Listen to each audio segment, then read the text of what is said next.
In this video, we're going to learn how to change HTML content and attributes using jQuery. First, we're going to be using the same source code showing our three divs, Facebook, Apple, and Microsoft. All right. And the objective of this session is to create a few buttons. And when we click on those buttons, we'd like the content of these divs to change. All right. So let's start with Facebook and create a button that will change the content of Facebook. So we're going to create a button just after the Microsoft div. All right. Let's write some text there. So change Facebook. And I want to change the text here. So you're going to say change Facebook text. And let's give it an ID. Change Facebook. All right. So let's go inside our document ready function to write our jQuery code. So first of all, we need to access the button and say in the event of clicking on the button, we're going to access Facebook and change the contents of Facebook. Okay. So the syntax is, so we need a selector for the button using its ID.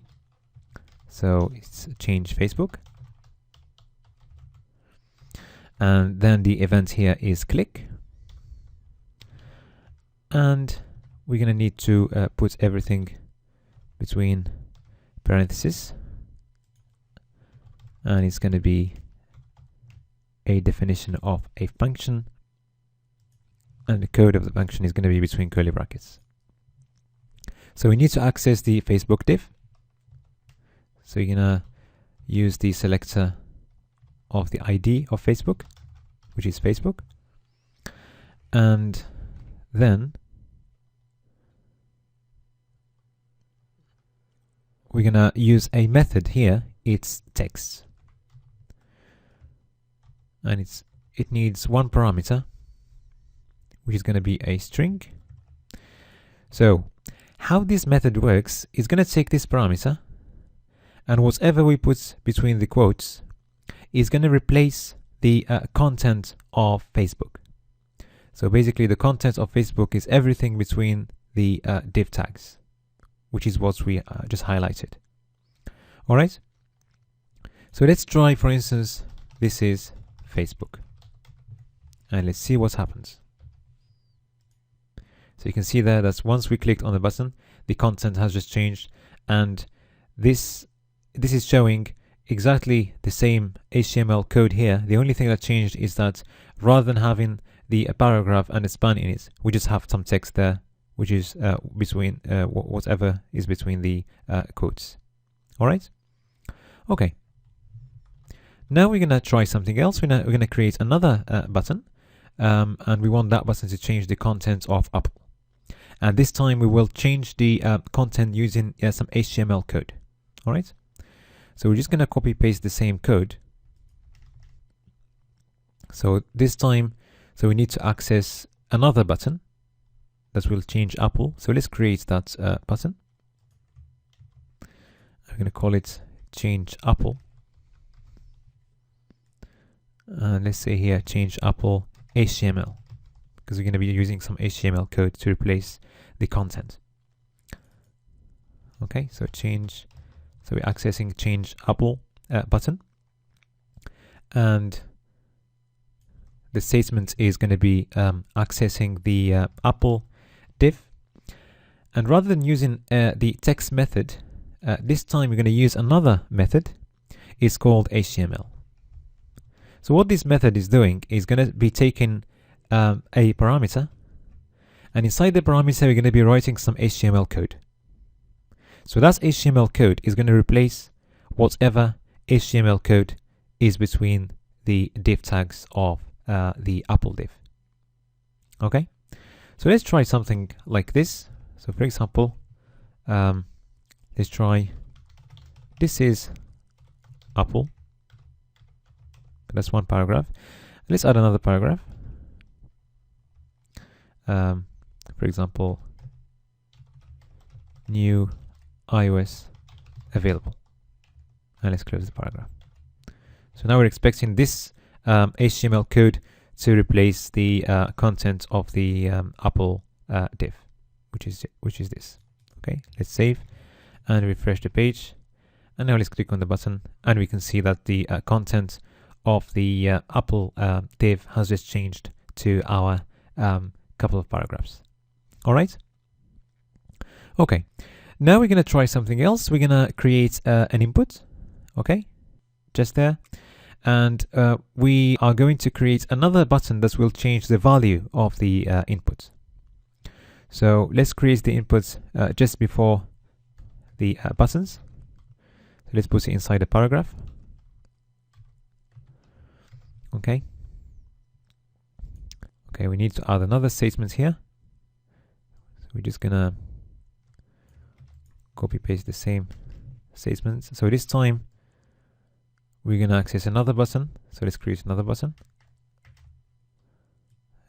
Let's have an ID for the button. Change input. Change input value. All right. So change input. We have only one input there, so we can just use the input type. And now we're going to use another method. It's called val. So what this method is going to be doing, it's going to be taking a parameter. So again, it's a string. So it's going to be taking the value of the string, and it's going to be replacing the value of the input by the string there. So if we use, for example, Sam, let's add some text just before the inputs. So for example, enter your name. Okay, and now let's refresh the page, and if you click on the button, so we can see that the value of the input has just changed to the string we have used there. All right. Okay, now we're going to see how to change the attributes of links. So we're going to be creating a link inside the Microsoft div, and we're going to write some code so that we can click on a button and change the href of the link. All right, and also we can change the title of the link as well. So let's go for that.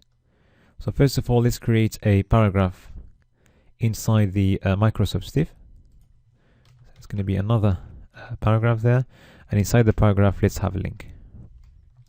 So let's have an href for the link. So http:// let's go for microsoft.com,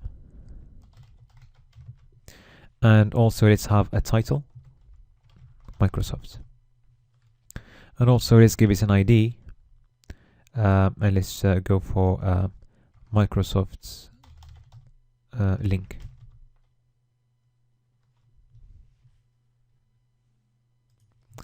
Okay, Microsoft link. Okay, let's add some text there.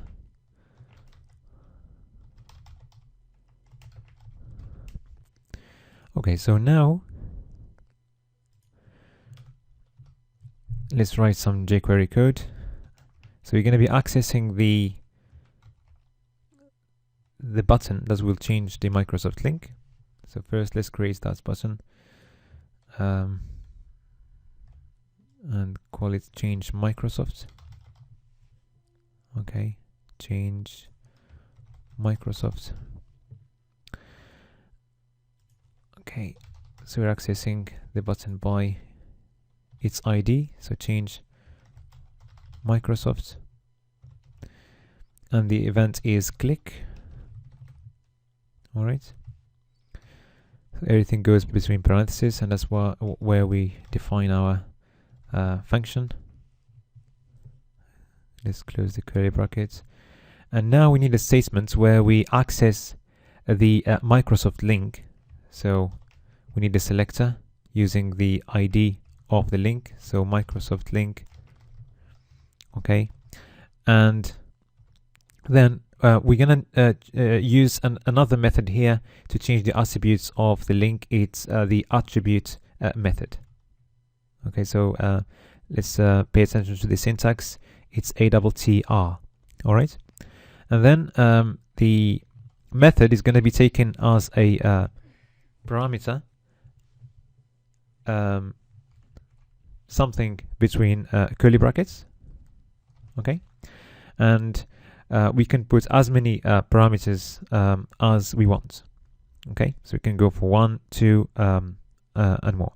So the syntax is going to be a parameter between quotes, followed by colon, and then between quotes we're gonna put the value of the parameter. So let's change the href first. So we're gonna change it to something else. So we're gonna go for http colon / let's go for the Google homepage. Okay, and then to add another parameter, we use a comma, and this time we want to go for the title. Okay, let's change the title to Google. So we're changing here both the href and the title. So let's try this. So now if we hover on the Microsoft link, we can see that the title is Microsoft, and if we click that, it's going to take us to the Microsoft webpage. Now if we click on the link and we check, the title is Google now, and also if you click there, it's going to take you to the Google homepage. All right.